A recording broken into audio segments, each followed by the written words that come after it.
Sudah mulai itu belum kita? Oh iya. Enggak apa-apa.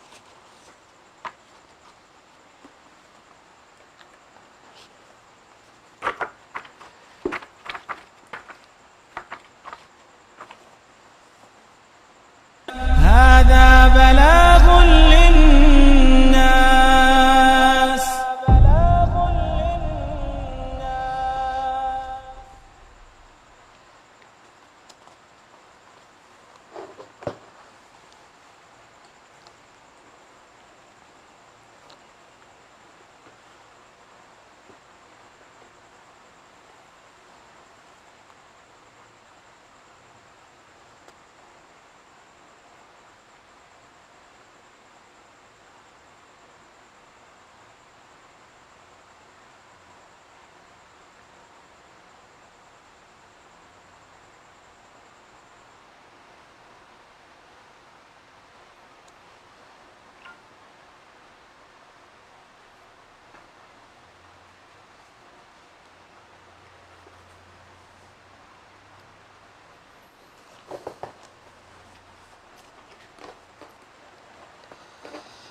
Assalamualaikum warahmatullahi wabarakatuh. Innal hamdalillah nahmaduhu wa nasta'inuhu wa nastaghfiruh wa na'udzu billahi min shururi anfusina wa min sayyiati a'malina man yahdihillahu fala mudilla lahu wa man yudlilhu fala hadiya lahu. Asyhadu an la ilaha illallah wahdahu la syarika lahu wa asyhadu anna Muhammadan 'abduhu wa rasuluhu la nabiyya ba'dahu amma ba'd.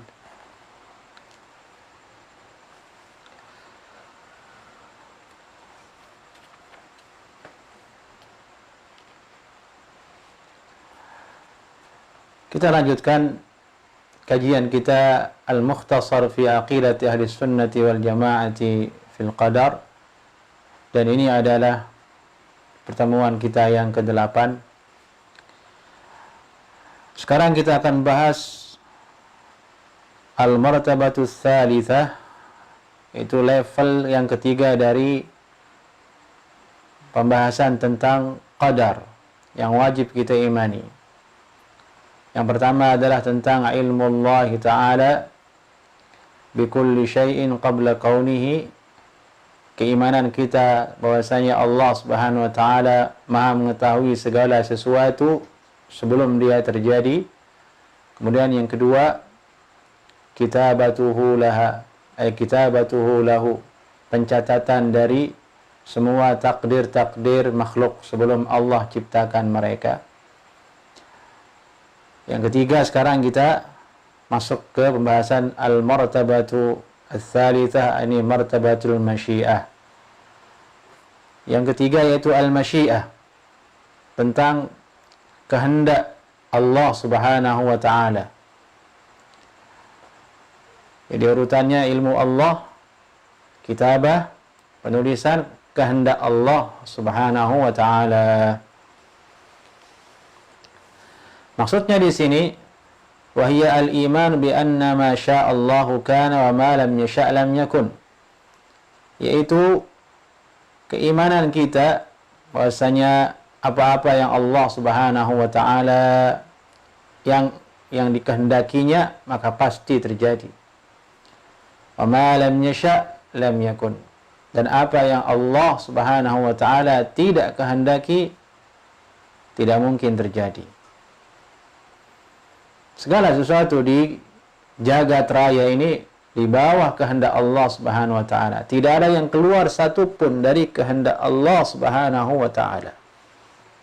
Semuanya, baik yang diketahui oleh panca indera kita maupun yang gaib dari panca indera kita, baik yang dilihat oleh mata telanjang kita maupun yang tidak dijangkau oleh mata telanjang kita, semua terjadi karena masyiatullah Ta'ala, dan itu wajib kita imani. Baik hal tersebut menyakitkan ataukah hal tersebut menyenangkan, semuanya terjadi karena masyiatullah Ta'ala, yaitu kehendak Allah Subhanahu wa Ta'ala.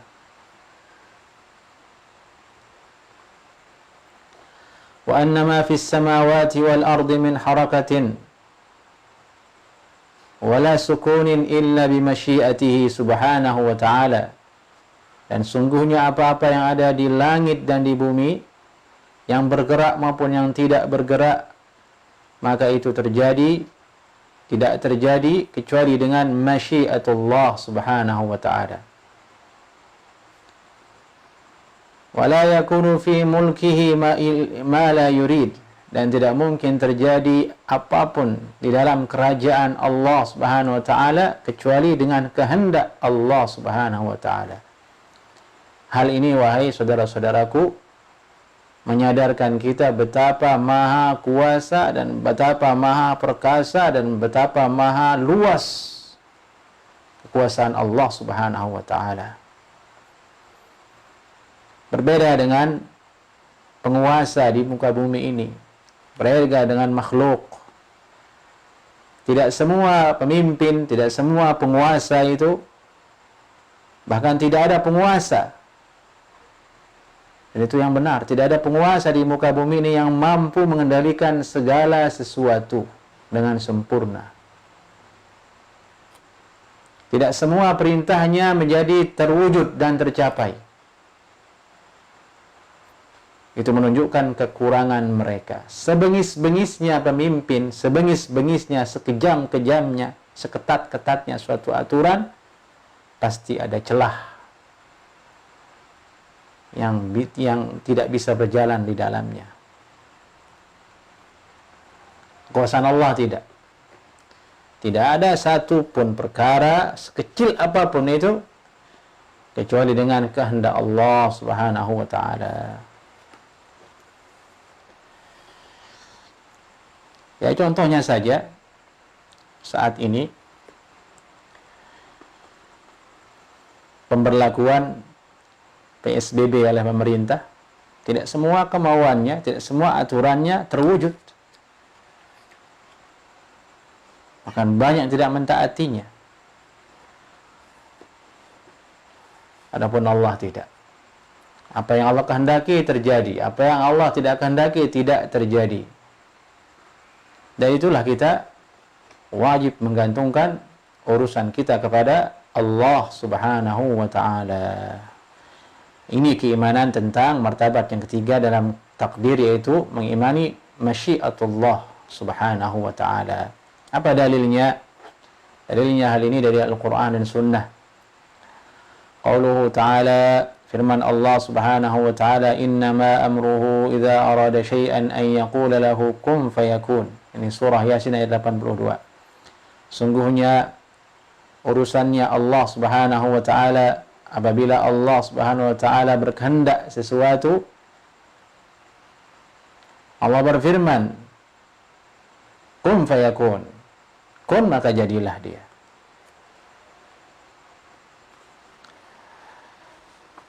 Di ayat ini terdapat faedah bahwasanya Allah subhanahu wa ta'ala bersifat dengan iradah, berkehendak, dan kehendaknya Allah subhanahu wa ta'ala pasti terjadi, dan kehendaknya Allah subhanahu wa ta'ala cukup dengan kun fayakun.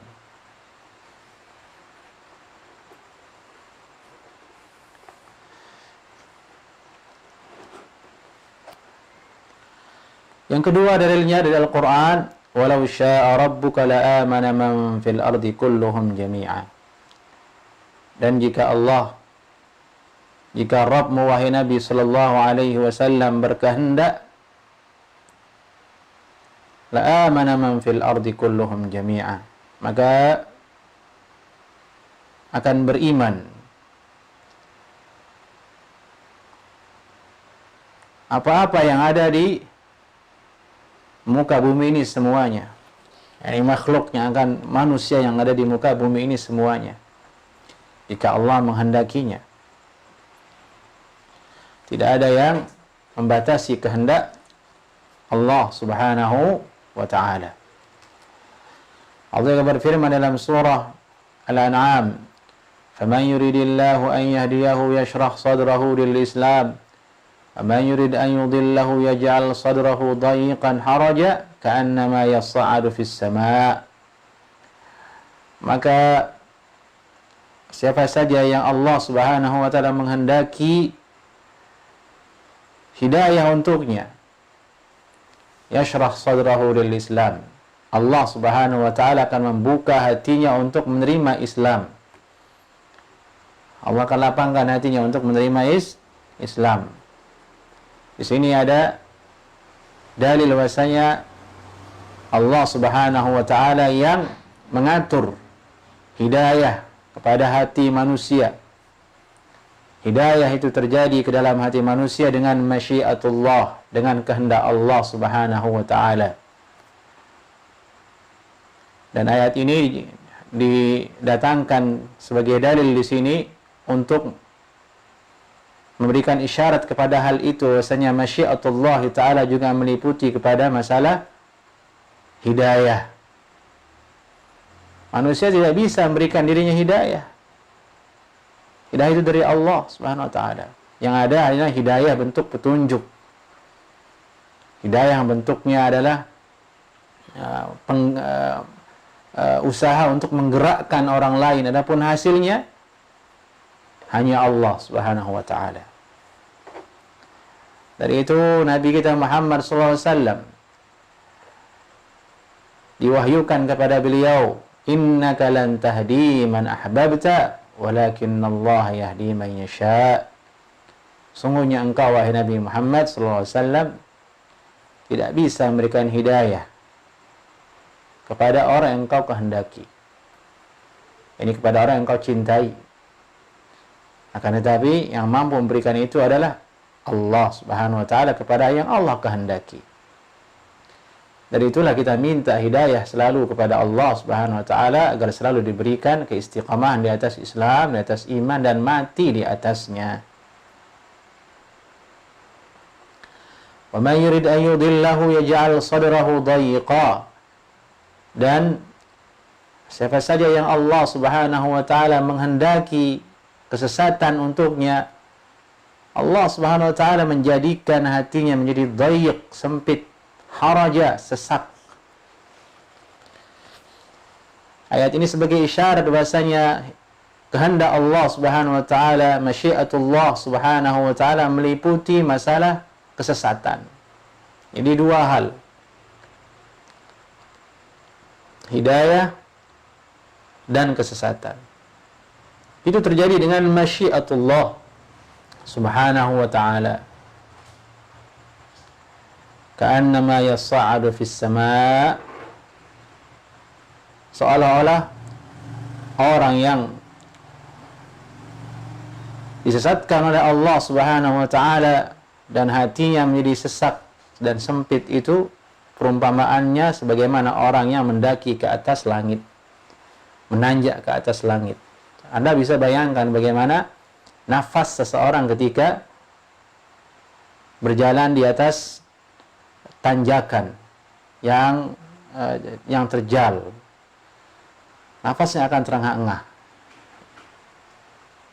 Bahkan tidak akan mampu dia untuk melanjutkan perjalanannya, tidak akan sampai kepada puncak tersebut. Ini firman Allah dalam surah Al-An'am ayat 125 menunjukkan masyiatullah ta'ala meliputi hidayah dan al-idlal, yaitu kesesatan.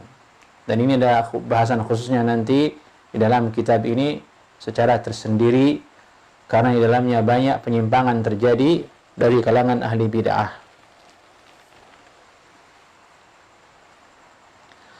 Allah juga berfirman dalam Al-Quran, liman syaa minkum an yastaqim wa ma tasyauna illa an yasha Allah rabbul alamin.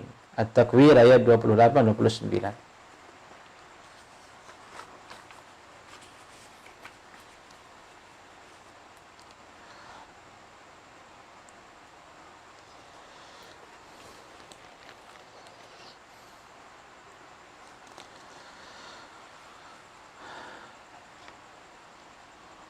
Dan tiadalah apa-apa yang kalian kehendaki kecuali apa yang dikehendaki oleh Allah Subhanahu wa taala, Rabbul Alamin, Rabb seluruh alam ini.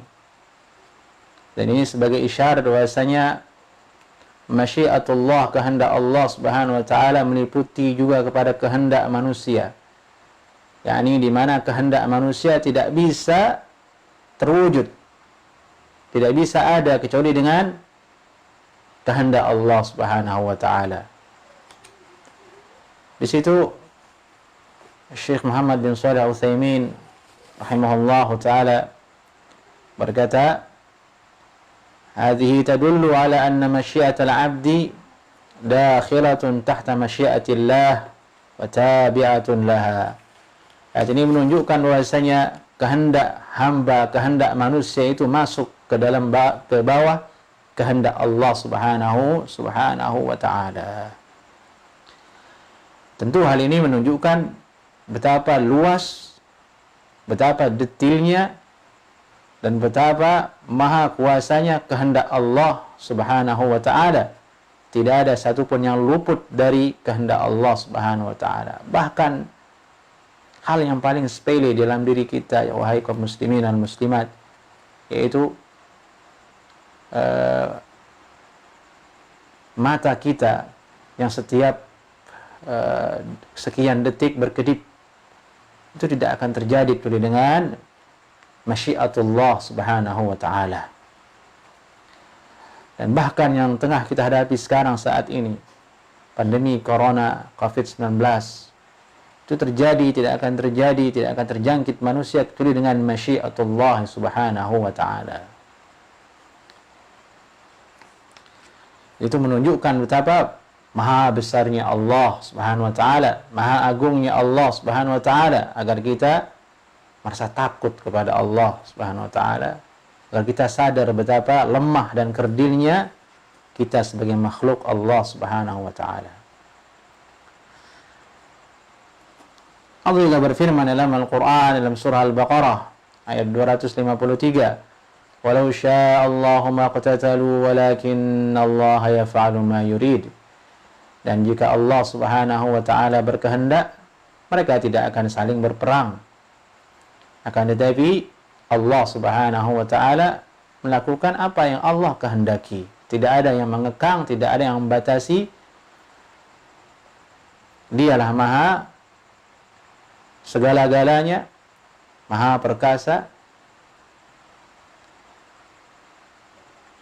Allah juga berfirman dalam Al-Quran Al-Imran ayat 26, "Qulillahumma malikal mulki tu'til mulka man tasha' wa tanzi'ul mulka mimman tasha' wa tu'izzu man tasha' wa tudhillu man tasha' biyadikal khair innaka ala kulli syai'in qadir." Katakanlah wahai Nabi SAW, berdoalah dengan ayat ini, "Allahumma malikal mulk, ya Allah, raja dari segala penguasa. Tu'til mulka man tasha', engkau berikan kekuasaan itu kepada yang engkau kehendaki." Ini nasihat ayat ini kepada orang-orang yang rakus dengan jabatan, orang-orang yang rakus dengan kekuasaan, yang membabi buta mencari kekuasaan. Ketahuilah bahwasanya kekuasaan itu tidaklah terjadi kecuali dengan pemberian Allah Subhanahu wa taala. Dan ayat ini sebagai nasihat untuk orang-orang yang gila dengan kekuasaan, gila dengan kehormatan, sehingga dia menjadi dengki dengan orang yang berkuasa. Ketahuilah bahwasanya yang memberikan kekuasaan itu adalah Malikul Mulk, raja dari segala penguasa, itu Allah Subhanahu wa taala. Wa tanzi'ul mulka mimman tasha', dan dia Allah Subhanahu wa taala berkuasa untuk mencabut suatu kekuasaan, suatu kerajaan dari sisi orang yang Allah kehendaki. Allah Maha Kuasa menaikkan, Allah Maha Kuasa meruntuhkan, Allah Maha Kuasa menjayakan, Allah Maha Kuasa merendahkan. Itu menunjukkan kemaha besaran, maha kuasanya Allah Subhanahu wa taala. Wa tu'izzu man tasha', dan engkau agungkan yang engkau kehendaki. Tuzillu man tasya, dan engkau hinakan yang engkau kehendaki, yaitu Allah Subhanahu wa taala. Masyiatullah Subhanahu wa taala meliputi semua hal. Kekuasaan, keruntuhan sesuatu, kehormatan, kehinaan sesuatu, semua dengan masyiatullah Subhanahu wa taala. Biyadikal khair, di tanganmu ya Allah Subhanahu wa taala segala kebaikan. Innaka ala kulli syai'in qadir, sungguhnya engkau berkuasa atas segala sesuatu. Ini 6 dalil dari Al-Quran yang disebutkan oleh Fadilatul Syekh Ibrahim bin Amir Ar-Ruhaili hafizahullah jazahullahu khaira sebagai dalil atas urutan takdir yang ketiga, itu masyiatullah subhanahu wa ta'ala. Adapun dari sunnah Nabi sallallahu alaihi wasallam,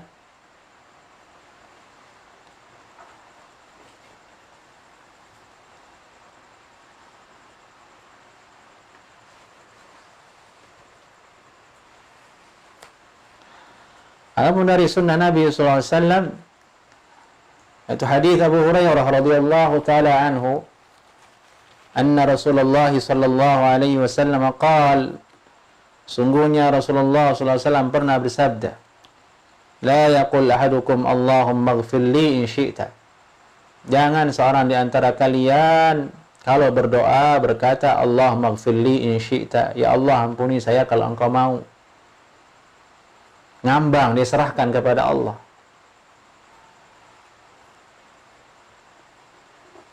Berarti kayaknya orang yang berdoa seperti ini tidak butuh kepada Allah, tidak butuh kepada ampunan. Kalau engkau mau, begitu.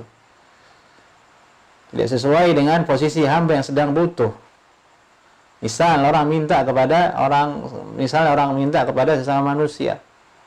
Minta dong. Ya kalau dikasih. Kalau tidak dikasih ya sudah. Berarti butuh atau tidak itu orang? Tidak butuh berarti. Tidak total butuhnya. Tidak serius. Dan itu dilarang. Kalimat seperti itu dilarang oleh Nabi sallallahu alaihi wasallam. Itu termasuk adab yang jelek dalam berdoa, adab yang buruk dalam berdoa. Tidak sesuai dengan sifat penghambaan manusia kepada Allah Subhanahu wa taala.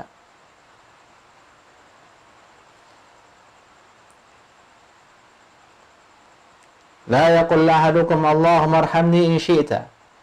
Jangan seorang dari kalian berdoa, ya Allah rahmati aku jika engkau mau. Jangan. Sama artinya yang tadi. Tidak ada simbol dan rasa butuh di situ kepada Allah Subhanahu wa taala. Wal ya'zim mas'alatahu. Ya'zim artinya yaqta' mas'alatah. Adalah seorang di situ memutuskan, menetapkan, memantapkan. Yujid. Serius di situ dia berkata, Allahumma ighfirli, Allahumma arhamni, Allahumma rzuqni. Wal ya'zim mas'alatah. Innahu yaf'alu ma yasha' la mukraha lahu. Sungguhnya dia Allah Subhanahu wa taala berbuat apa yang Allah kehendaki, tidak ada yang memaksa dia, tidak ada yang memaksanya.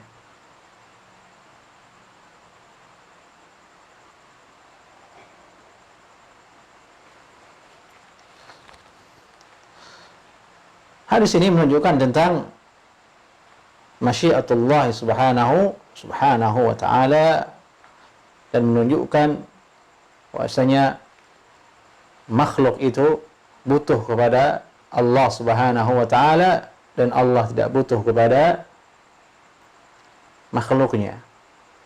Allahus Samad, dia adalah Allah yang Maha Samad, di mana semua makhluk butuh kepada Allah, semua yang ada kembali kepada Allah Subhanahu wa ta'ala.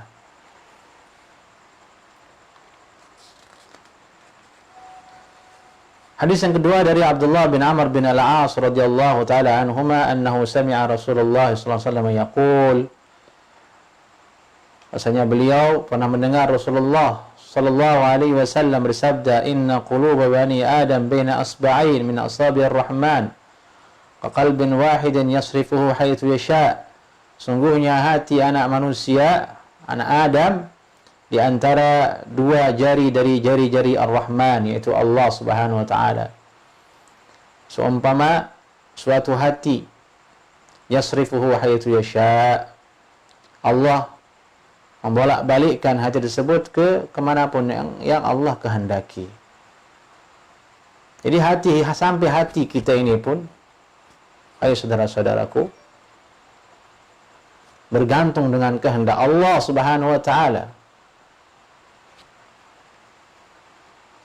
Kita mencintai, kita menyukai sesuatu, seseorang, itu dengan masyiatullah Subhanahu wa taala. Terjadi itu cinta karena Allah yang menghendakinya. Terjadi itu benci karena Allah yang menghendakinya.